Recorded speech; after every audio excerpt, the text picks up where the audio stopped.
सुनो बच्चों, आज मैं आप सभी को एक कहानी सुनाने जा रही हूँ जिसका नाम है चिड़िया और उसके बच्चे। बात कुछ समय पहले की है कि एक गांव के बगीचे में एक बहुत बड़ा पेड़ था। उस पेड़ पर एक चिड़िया रहती थी जिसने एक बहुत सुंदर ही घोंसला बनाया था और उसमें कुछ दिनों बाद अंडे दिए। थोड़े ही दिन बाद अंडों से चूजे निकल आए। यह देख चिड़िया बहुत खुश हुई।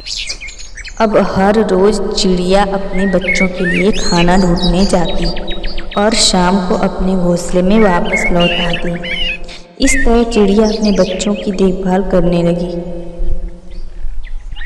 उस पेड़ के नीचे एक चबूतरा था जो घोंसले की वजह से गंदा हो रहा था।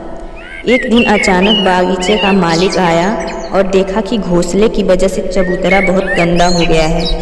यह देखकर बगीचे का मालिक बहुत नाराज हुआ और अपने नौकर को बुलाकर घोंसला हटाने के लिए कहकर वहां से अपने घर चला गया। इधर चिड़िया के बच्चे बागीचे के मालिक की इस बात को सुनकर बहुत डर गए। शाम को जब चिड़िया अपने बच्चों के पास आई तो बच्चों ने सारी बात अपनी माँ को बताई। तो चिड़िया बोली, कोई बात नहीं बच्चों, डरो नहीं, कुछ नहीं होगा। कुछ दिनों तक ऐसे ही चलता रहा। अब चिड़िया के बच्चे भी थोड़े थोड़े बड़े हो गए थे। थोड़े दिन बाद बागीचे का मालिक एक बार फिर बागीचे में आया तो देखा कि अब तक न ही चबूतरा साफ हुआ और न ही घोंसले को नौकर ने हटाया है। तो इस बार मालिक ने अपने बेटे को बुलाया और घोंसले को हटाने के लिए कहकर चला गया। इस बार चिड़िया के बच्चे इस बात को सुनकर ज़्यादा डर गए और शाम को जब चिड़िया अपने बच्चों के पास आई तो बच्चों ने बागीचे के मालिक की कही बात को अपनी माँ से बताया। तो इस बार भी चिड़िया अपने बच्चों से बोली, कोई बात नहीं बच्चों, कुछ नहीं होगा।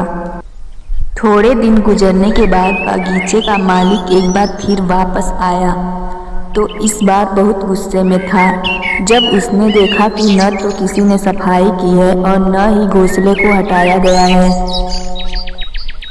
इस बार मालिक सबको दोष देते हुए बोला कि सब के सब नालायक हैं, कोई काम नहीं करना चाहते।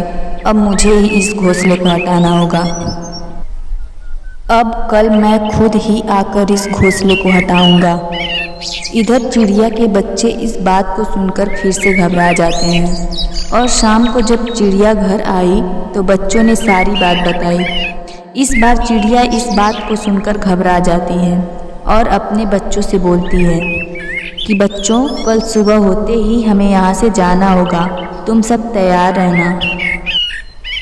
और अगले दिन सुबह होते ही चिड़िया अपने बच्चों के साथ उड़ने लगी और बच्चे रास्ते भर ये सोचते हुए उड़ रहे थे कि माँ ने आज ही चलने को क्यों कहा, इसके पहले क्यों नहीं कहा था।